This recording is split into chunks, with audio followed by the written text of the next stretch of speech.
Even without doing any activity, you can still manifest what you want. Once you're like this, anything that you wish happens without lifting a little finger actually. What has not happened till now on this planet can happen tomorrow. Human beings are capable of making it happen tomorrow. What is possible and not possible is not your business, it's nature's business.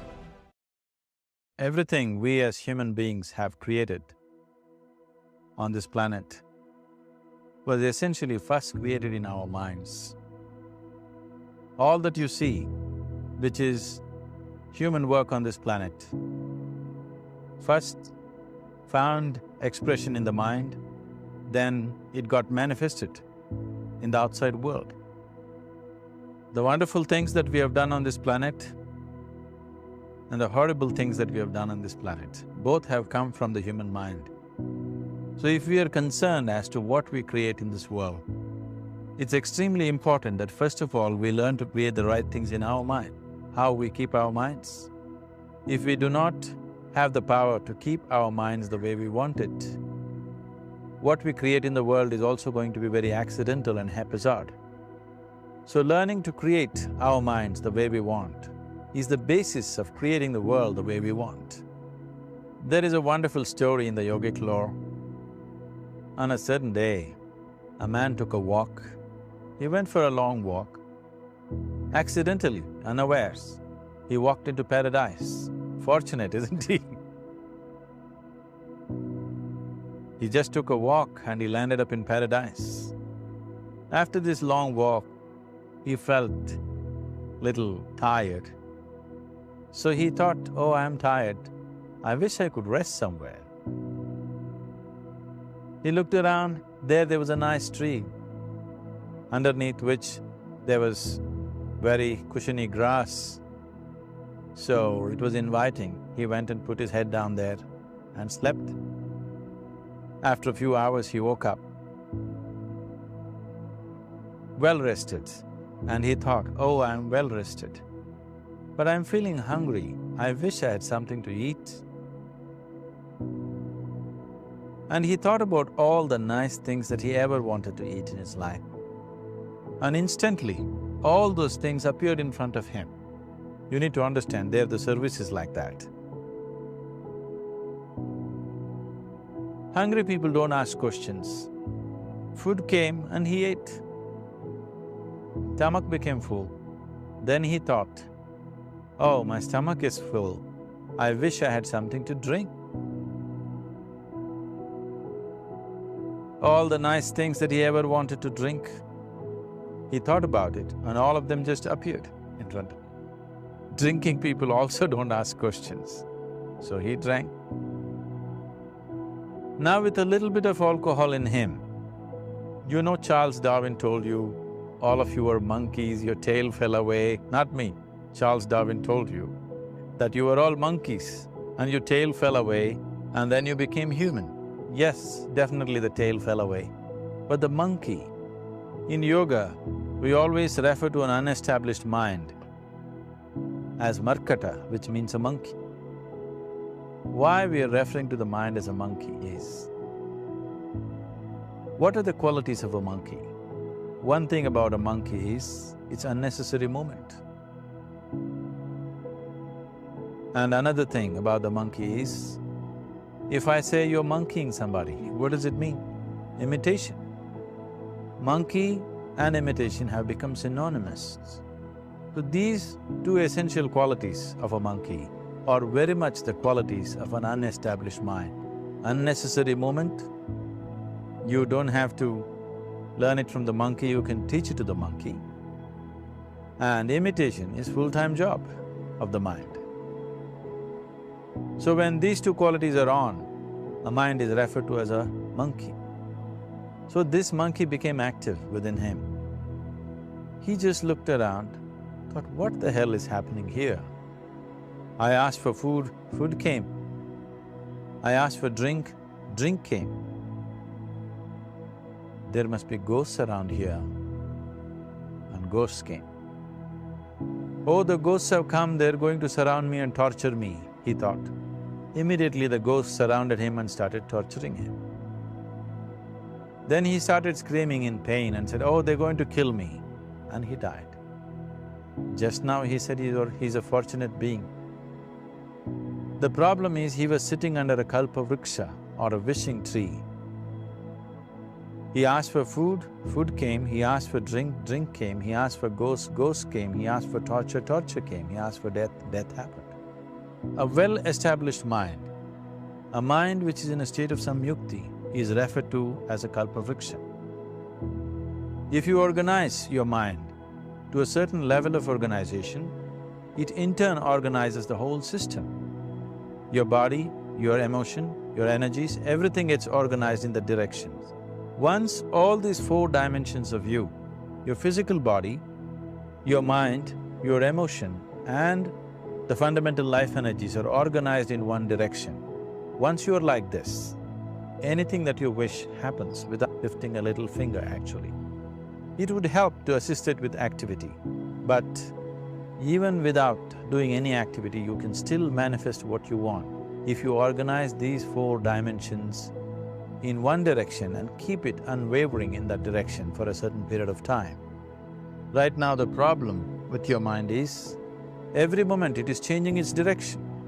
It is like you want to travel somewhere and every 2 steps if you keep changing your direction, the question of you reaching the destination is very remote unless it happens by chance. So, organizing our minds and in turn organizing the whole system and these 4 basic dimensions of who you are right now in one direction, if you do this, you are a kalpavriksha yourself. Anything that you wish will happen. So organizing our minds fundamentally means moving from a compulsive state of activity to a conscious state of activity. You might have heard of people for whom they asked for something and beyond all expectations it came true for them. Generally this happens to people who are in faith. Now, let's say you want to build a house. If you start thinking, oh, I want to build a house. To build a house I need 50 lakhs, but I have only 50 rupees in my pocket. Not possible, not possible, not possible. The moment you say not possible, you're also saying I don't want it. So on one level, you're creating a desire that you want something, on another level, you're saying I don't want it. So in this conflict, it may not happen.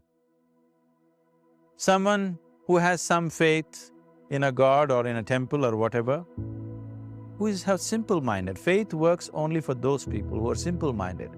Thinking people, people who are too much thinking, for them it never works. A childlike person who has a simple faith in his god or his temple or whatever, he goes to the temple and says, Shiva, I want a house. I don't know how, you must make it for me. Now in his mind there are no negative thoughts. Will it happen? Will it not happen? Is it possible? Is it not possible? These things are completely removed by this simple act of faith. Now he believes Shiva will do it for him and it will happen. So is Shiva going to come and build your house? No, I want you to understand, God will not lift his little finger for you. What you refer to as God is the source of creation. As a creator, he has done a phenomenal job, there's no question about it. Could you think of a better creation than this? Is it in anybody's imagination to think anything better than what is there right now? So as a creator, he has done his job wonderfully well. But if you want life to happen the way you want it, because right now, the very crux of your happiness and your well-being is this, if at all if you're unhappy, the only and only reason why you're unhappy is life is not happening the way you think it should happen. That's all it is. So if life is not happening the way you think it should happen, you're unhappy. If life happens the way you think it should happen, you are happy. It's as simple as that.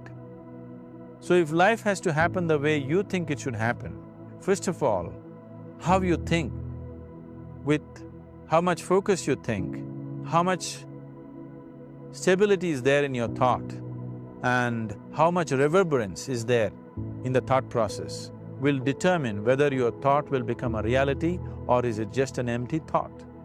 Or how you do not create any impediments for your thought by creating negative thought process.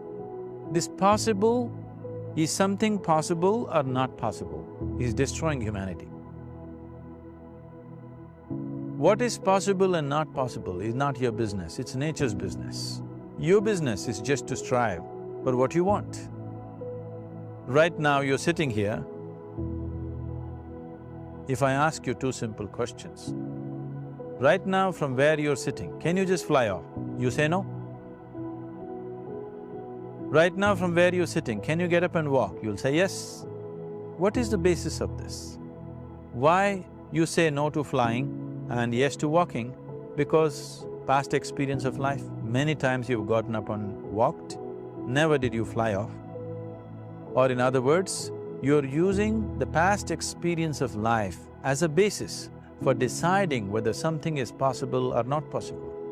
Or in other words, you have decided that what has not happened till now cannot happen in your life in future. This is a disgrace to humanity and the human spirit. What has not happened till now on this planet can happen tomorrow. Human beings are capable of making it happen tomorrow. So what is possible and what is not possible is not your business. That is nature's business. Nature will decide that. You just see what is it that you really want and strive for that. The first and foremost thing is, you must be clear what is it that you really want. If you do not know what you want, the question of creating it doesn't arise. If you look at what you really want, what every human being wants is, he wants to live joyfully, he wants to live peacefully. In terms of its relationships, he wants it to be loving and affectionate. Or in other words, all that any human being is seeking for is pleasantness within himself, pleasantness around him. This pleasantness, if it happens in our body, we call this health and pleasure. If it happens in our mind, we call this peace and joy. If it happens in our emotion, we call this love and compassion. If it happens in our energy, we call this blissfulness and ecstasy. This is all that a human being is looking for. Every day in the morning, if you start your day with this simple thought in your mind, that today, wherever I go, I will create a peaceful, loving and joyful world. If you fall down 100 times in the day, what does it matter? For a committed man, there is no such thing as failure. If you fall down 100 times, 100 lessons to be learned. If you commit yourself like this to creating what you really care for, now your mind gets organized. Once your mind gets organized, the way you think is the way you feel, your emotion will get organized. Once your thought and emotion is organized, your energies will get organized in the same direction. Once your thought, emotion and energies are organized, your very body will get organized. Once all these four are organized in one direction, your ability to create and manifest what you want is phenomenal. You are the creator in many ways.